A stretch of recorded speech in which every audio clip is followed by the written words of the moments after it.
ker vsi ostali programi pač zajemajo celotno populacijo v določeni starostni skupini.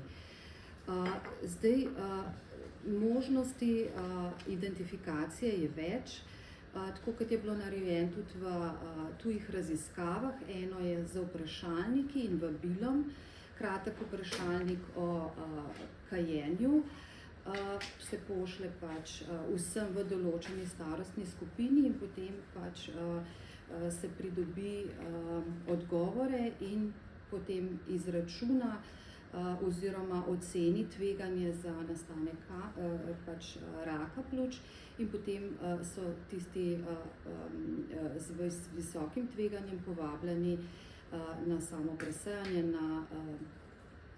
na CT prsnega koša z nizkimi odmerki sevanja. Druga možnost je pridobiti podatke preko družinskih zdravnikov oziroma referenčnih ambulant.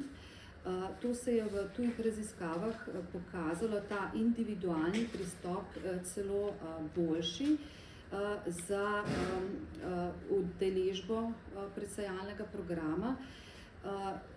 Verjetno je najboljši pristop kombiniranje obeh teh možnosti.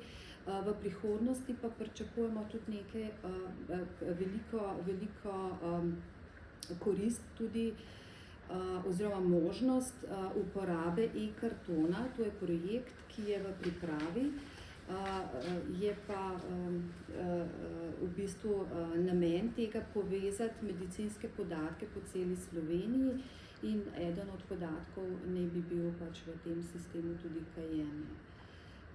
Seveda je pač pomembno, da so ti podatki dobro varovani, zaradi zlorabe teh podatkov, ampak to so možnosti, ki jih mi vidimo za uporabo v presejalnem programu.